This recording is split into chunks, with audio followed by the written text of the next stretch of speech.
O carioca aí é de 13 a 18. Amém? Vamos lá então. Irmãos, não queremos que vocês sejam ignorantes quanto aos que dormem, para que não se entristeçam como os outros que não têm esperança. Se cremos que Jesus morreu e ressurgiu, cremos também que Deus trará, mediante Jesus e com ele, aqueles que nele dormiram. Dizemos a vocês, pela palavra do Senhor, que nós, os que estivermos vivos, os que ficarmos até a vinda do Senhor, certamente não precederemos os que dormem. Pois, dada a ordem, com a voz do arcanjo e o ressoar da trombeta de Deus, o próprio Senhor descerá dos céus, e os mortos em Cristo ressuscitarão primeiro. Depois nós, os que estivermos vivos, seremos arrebatados com eles nas nuvens, para o encontro com o Senhor nos ares. E assim estaremos com o Senhor para sempre. Consolem-se uns aos outros com essas palavras.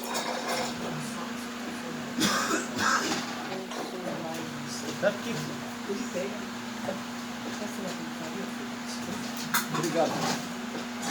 É minha esposa, viu?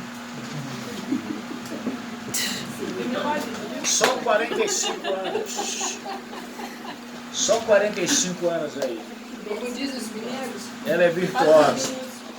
aí eu falar isso, gente. Ela aí faz das minhas. Tem que ser. Serve Comece a procurar a primeira carta de Paulo aos Coríntios 15, de 51 a 58. E deixe aberto aí. Foram feitas algumas perguntas no intervalo. Eu acho que essa pergunta que eu vou narrar aqui, eu não sei quantas vezes eu já ouvi. Nós vamos lembrar dos nossos parentes que não se converteram, que ficaram. Nós somos a somatória da nossa memória. Tudo que você viveu, tudo que você sentiu, tudo que você ouviu, está gravado no teu HD interno. Então, não tem como, não vai ter a unção de Manassés, né? Não sei se vocês conhecem a unção por aqui, lá em Minas, tem lá uns pastores ministrando a unção de Manassés. O cara é viciado em drogas, chega lá, o pastor ora por ele, e ele esquece que foi drogado, e é liberto da droga. Não sei como é que funciona isso não, mas estão lá ministrando isso. Né? A unção de Manassés.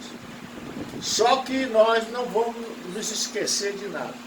Hoje, você tem uma memória. Vocês já observaram que como é que funciona essa memória? Nós temos o consciente e o subconsciente. O consciente, o HD é pequeno. A gente só grava o que interessa. Eu já estou gravando aqui o mapa da casa do Vicente. Hoje eu não consegui chegar na padaria, né? Eu tinha que vir para cá para chegar na padaria. Mas já decorei o caminho. Mas por quê? Várias vezes fiz um percurso que você vai gravando. Você conheceu alguém, fez amizade, e a pessoa foi embora lá para Santa Maria, Rio Grande do Sul, você ficou 20 anos sem vê-lo. No dia que você tiver encontro com essa pessoa, você vai olhar para ela, você vai lembrar? Vai. Na hora que você enxergar, ô fulano, às vezes não é questão de lembrar, às vezes a pessoa pesava 70 quilos, agora pesa 90. Né? Você não reconheceu, mas você lembra de tudo, vem tudo à tona. Onde estava guardado? Não estava no consciente, estava no subconsciente. Pensa no iceberg. O que está fora das águas é o consciente, é pequeno. O que está debaixo das águas é 7 vezes maior do que está fora. Então, Deus fez assim com a gente. A gente não consegue reter tudo na memória. Meu filho, quando estava na faculdade, falou: pai, eu não estou aprendendo nada. Eu falei assim: não, tá assim.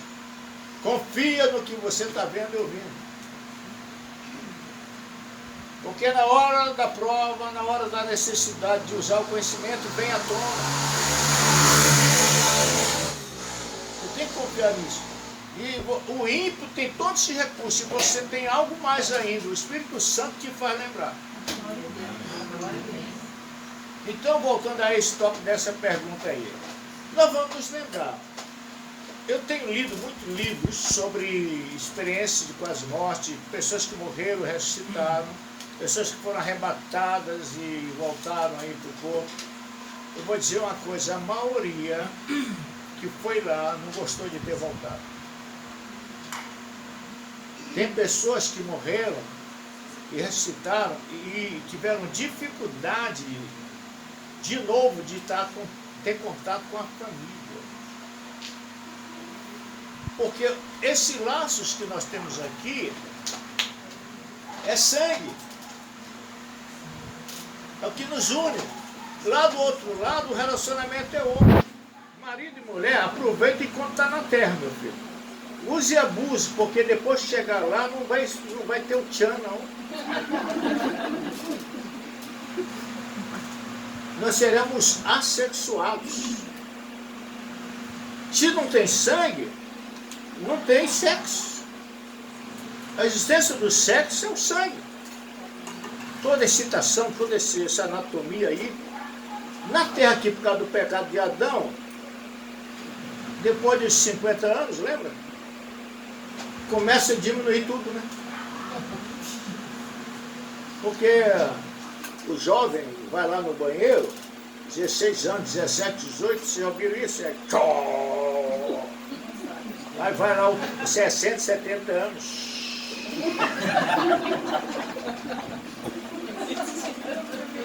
O meu filho é fisioterapeuta e ele falou, pai, os músculos não são mais os mesmos.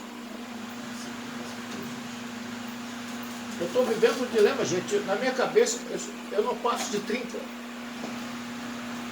Aí quando eu vou correr, fazer qualquer outra coisa, eu percebo que o meu corpo não tem mais 30 anos. A alma não envelhece, ela amadurece. Agora o corpo está definhando. Não tem como para isso, não. Tá. Então, você tem lembrança. Nós temos a mente, que é invisível, e temos o cérebro, essa massa cinzenta. E tudo que você vê, ouve, aprende é armazenado no cérebro e na mente. Quando você morre, os bichos vão comer o teu cérebro humano. Mas a tua mente está lá gravado tudo. Então se a gente perdesse parte da memória, a gente não ia nem valorizar a salvação.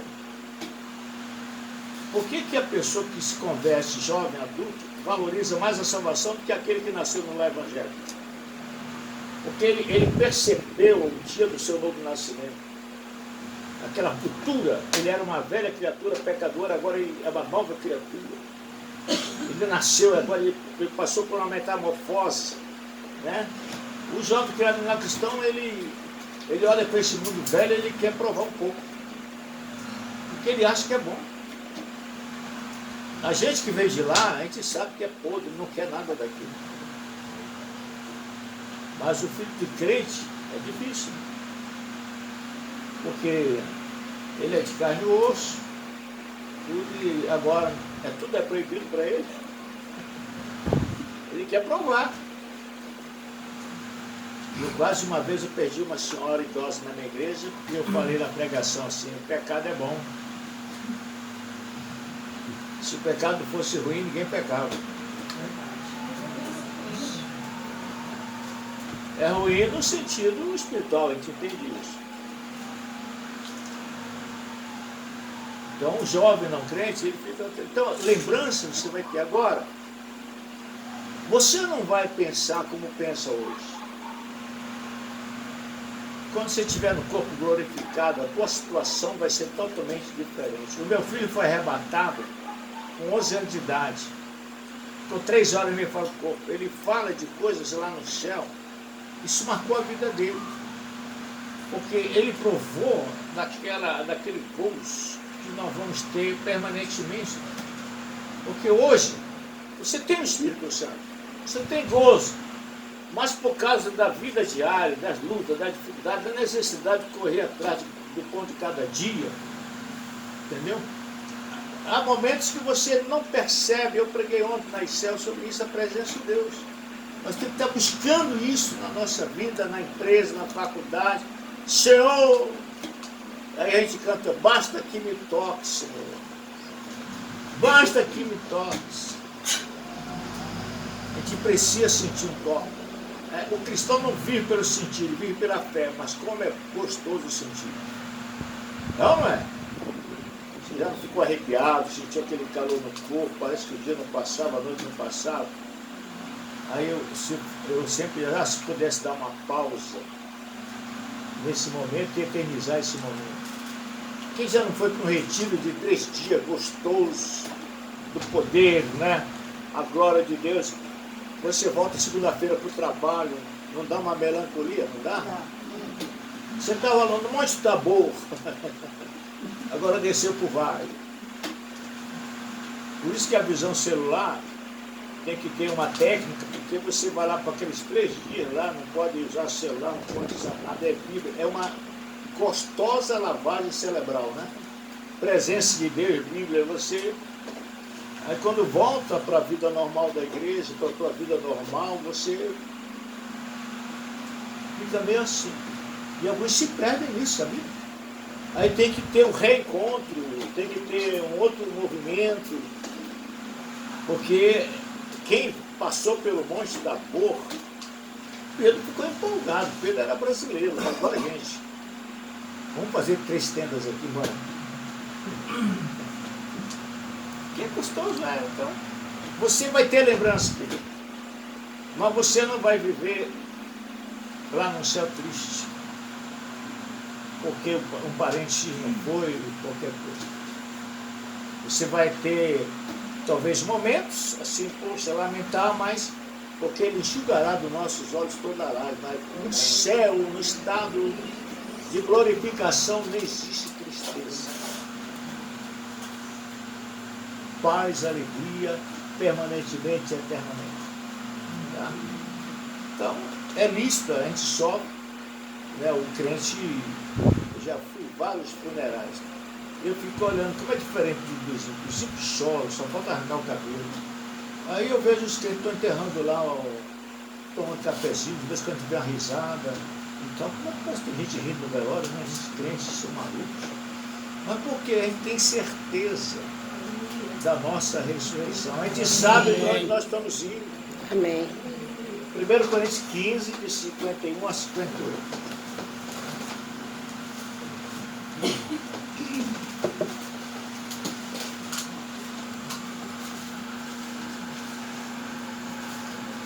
Eis que eu lhes digo um mistério.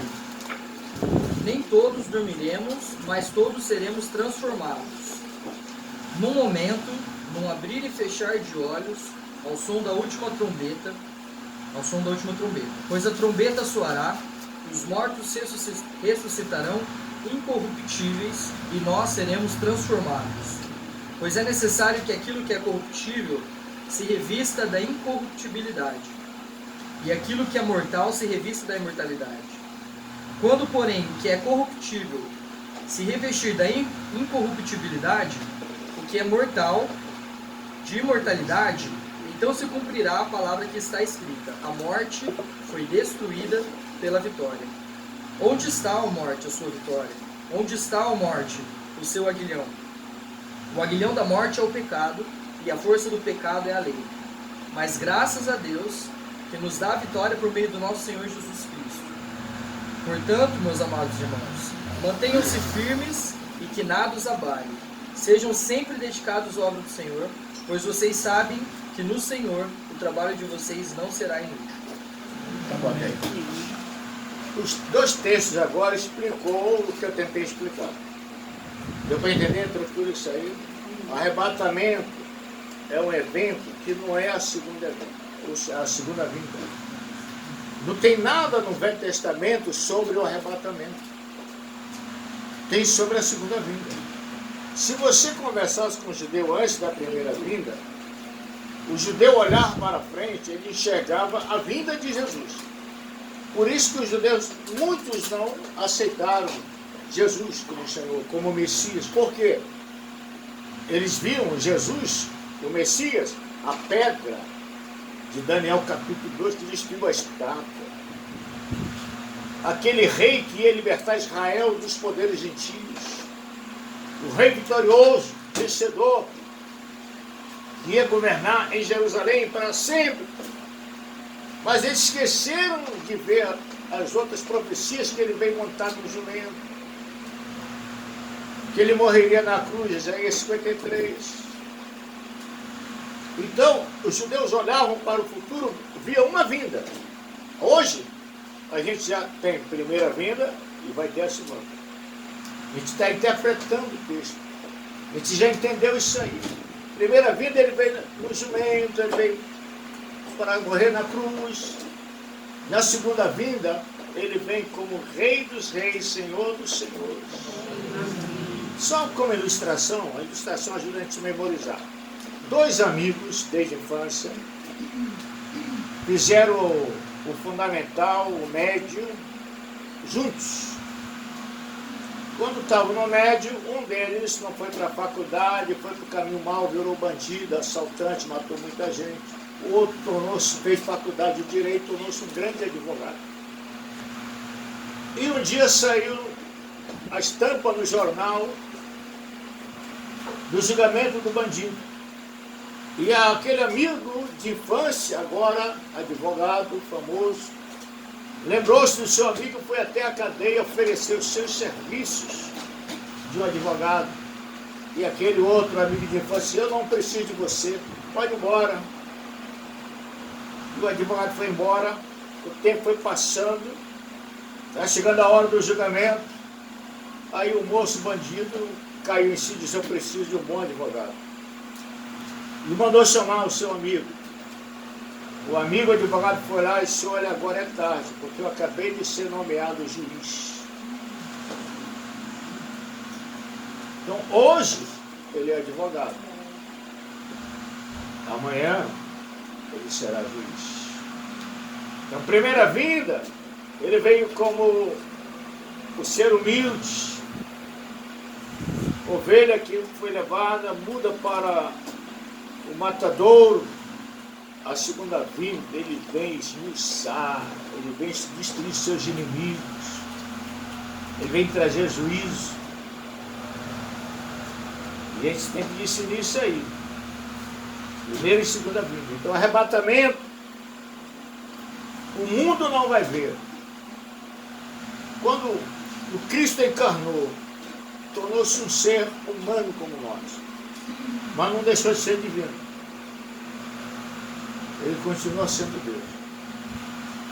Quando eu estou dando aula para meus alunos, aqueles que estudam no seminário, né, de segunda a sexta, ou um seminário sabático todos os sábados, e eu pergunto, eu faço eles pensar, onde Jesus está hoje? Vale para vocês a pergunta. Onde Jesus está hoje? A destra de Deus, confere? Ele está lá. Mas ele não disse que estaria conosco todos os dias? Como você entende isso? Fisicamente. Porque hoje ele tem um corpo que continua sendo humano, apesar de glorificado. Aquele corpo humano só pode estar num lugar de cada vez. O corpo humano dele está lá no céu. Quando ele voltar nesse corpo humano, todo olho o verá. Vai ver o quê? O corpo. Mas como ele é Deus, ele está em toda parte. Ele é onipresente. Então, a divindade habita dentro de um corpo humano. Lutero ficou doidinho com isso, porque ele disse que o corpo humano de Cristo era onipresente. Ele falou essa heresia. Não, o corpo humano de Cristo só pode estar num lugar de cada vez. Agora, como se explica o fato de alguém ter visto Jesus na terra, nesse intervalo que nós estamos vendo? Chama-se teofania, ou cristofania. Na ciência da informática é o holograma, só que é holograma espiritual, tá? Jesus pode se manifestar em todos os países do mundo, no mesmo instante, para cada filho dele, e falar com cada um assunto diferente, e todos vão dizer, eu vi Jesus hoje. Só que ele não saiu do céu. Ontem, quem me ouviu pregar, eu falei da minha neta. A minha neta viu eu colocando lá o cabo HDMI lá no computador, colocando na televisão, e a imagem aparecia no monitor do computador, aparecia na televisão. E ela, criança, como é que aparece aqui? Aparece aqui, robô. Aí foi, é esse cabo aqui, ó. Esse cabo aqui faz isso. Aí eu falei, ó, Deus também, ele pode aparecer para milhões de pessoas, só que não tem cabo HDMI, não. E não é só uma imagem, é como se fosse ele mesmo. Ele pode aparecer. Então, todo olho verá na segunda vinda. Vai ver o quê? Por que vocês estão olhando para o alto? Atos capítulo 1. Da mesma maneira que os bichos subir, o vereis descer. Ele subiu, estava em que monte? Ele vai descer em que monte? Das Oliveiras. Ele não vai descer no Brasil. Ele vai descer lá em Israel, no Monte das Oliveiras. Aí tem um amigo meu, eu aprendi alguma coisa com ele. Ele fala o seguinte, na vinda de Cristo, segunda vinda, todo olho vai ver. Os canais de televisão, igual a gente assiste o Campeonato Mundial de Futebol, né? O mundo inteiro está vendo simultaneamente o jogo. Né? Aí ele fala assim, na vinda de Cristo, vai ser assim, todos os canais de televisão ligados. Aí ele fala assim, mas o poder vai ser tão grande que os canais de televisão vão queimar. Mas todo olho verá, de qualquer jeito. Porque diz todo olho verá. Quem está do outro lado do planeta, olha, Israel está do outro lado.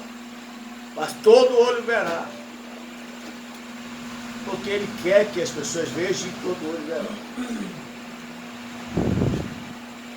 Um dia eu estava orando e eu fechei os olhos e comecei a ver Paris de noite.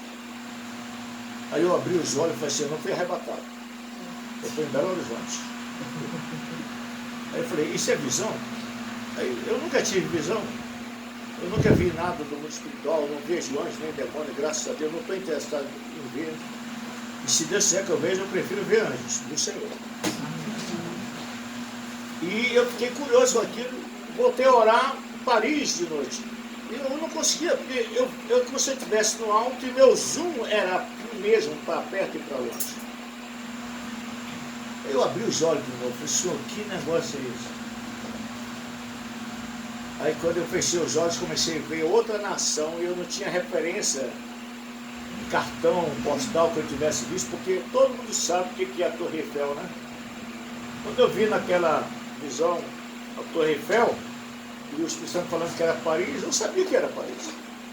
Mas esse outro país, eu vi água, terra, e eu não sabia que lugar era aquele. E o Espírito Santo dizia, é o Canadá. E era de dia. Eu fiquei um mês orando sobre isso. Senhor, que negócio é esse? Me explica. E depois de um mês, o Espírito Santo chegou comigo e falou assim, meu espírito não é onipresente e onisciente. Eu retruquei na hora, mas eu não sou onipresente. Aí o Espírito Santo, se eu quiser que você veja, que o meu espírito vê, você verá. Sabe por que a gente não vê mais? Porque a gente não tem preparo psicológico, psíquico para ver. Você imagina Daniel vendo a imagem dos dias atuais, carros cruzando avenidas. Naquele tempo só tinha carroça, gente. E ele vê carros não sendo puxados por cavalo, nem boi, nada. Ele ficou tonto com aquilo. Agora imagina os profetas, João, Deus chega com ele, está aqui esse HD, vai lá assistir, ele vê o passado e o futuro num tempo só. Ele já viu o final da novela, não é da Record não, da Bíblia. Ele já viu que o anticristo e o falso profeta vão ser lançados no lago do fogo. A coisa ainda vai acontecer. Isaías, 700 anos antes de Cristo encarnar, viver, morrer na cruz, ressuscitar, ele usou todos os tempos verbais, no passado, no pretérito. Ele tomou sobre si, ele levou sobre si. Eu pergunto, como é que esse cara pode escrever no pretérito de um fato que ainda não aconteceu? Para ele não tinha acontecido.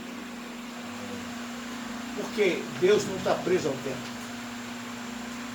Para Deus não existe passado, presente e futuro. Tudo para ele é simultâneo.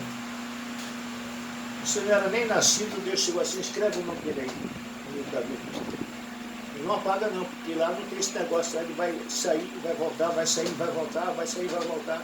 Escreve, apaga. Não tem. Ele já mandou escrever, ele já sabe o número exato de todos os eleitos. Glória a Deus. Aleluia. Então, vocês entenderam aí a questão do arrebatamento. Esse evento, nenhum profeta do Velho Testamento falou nada. Agora, a segunda vinda visível, os profetas falaram. E nós vamos ver algumas passagens da Bíblia aí, tá? Mateus 24, de 29 a 31.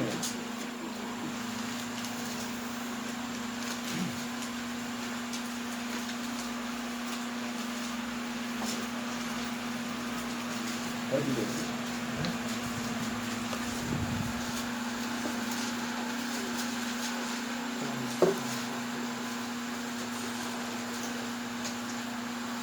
Imediatamente após a tribulação daqueles dias, o sol escurecerá e a lua não dará a sua luz. Dá uma paradinha. Logo depois daquela tribulação, a gente interpretando que todo Mateus 24 já é passado.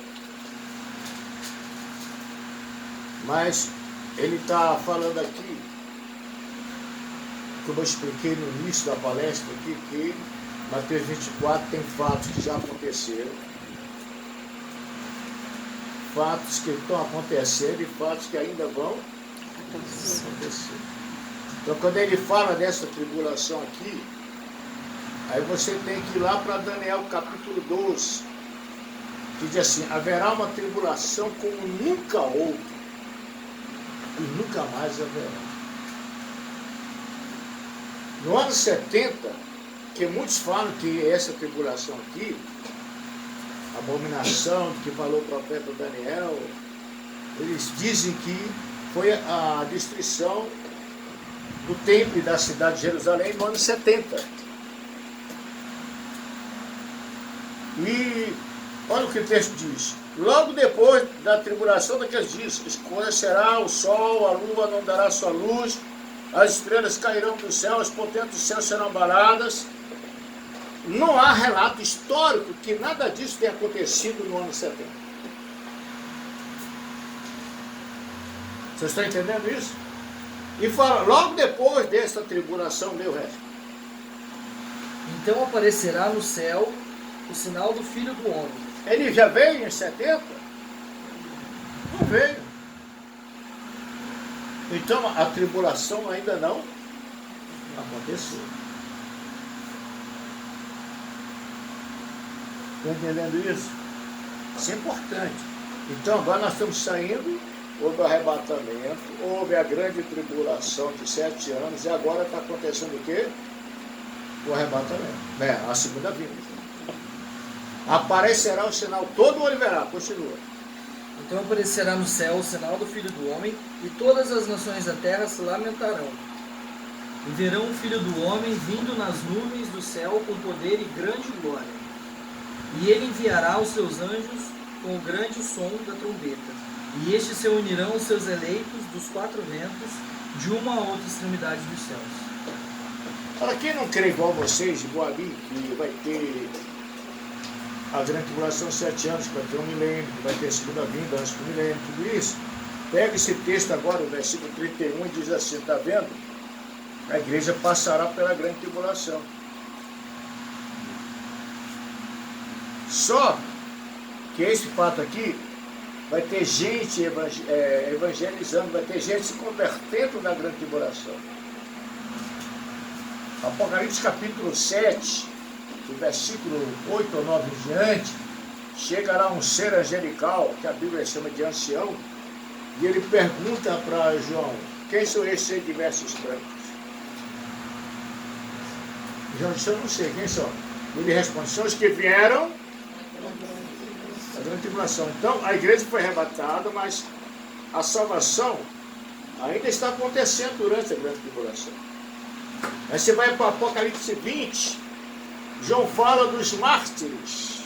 Vai ser mais difícil, pastor, na grande tribulação? Se hoje é difícil, imagine na grande tribulação. Porque na grande tribulação não vai ter liberdade de ter uma reunião como essa. Isso que vai ser pelo sangue, nem pelo sangue, vão tentar matar e... A grande maioria vai morrer.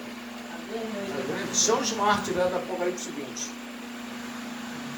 Porque não vai citar o sinal da besta. Os anticristos vão ser mortos. Então, se entende que quase que 100% ou 100% dos crentes, dos salvos, ou dos que ficaram, ou dos que se converterem na grande tribulação, serão mortos.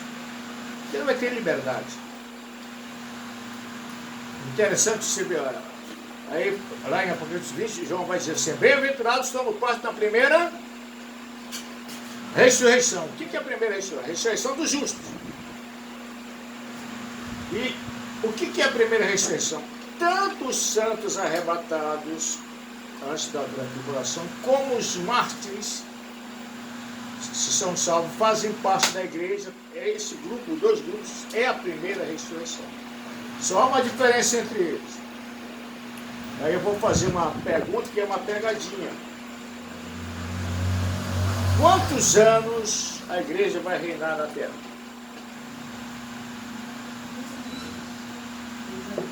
A gente vai ficando mais velho, fica um pouco surdo, mais alto. Quanto tempo? 3,5? Pode chutar, não vai ser reprovado não. Alguém falou 1000 anos. Acho que é eternamente. 1000 para a senhora. De pontos. 1000 pontos para a senhora. Os mártires que não vão estar nas bodas do Cordeiro, que não vão estar no tribunal de Cristo para receber os galardões, porque eles só vão ressuscitar no final da grande tribulação. Na hora que a igreja está descendo, é a hora que eles ressuscitam. Esses mártires vão viver, vão reinar 1000 anos. Mas a igreja, querido, vai reinar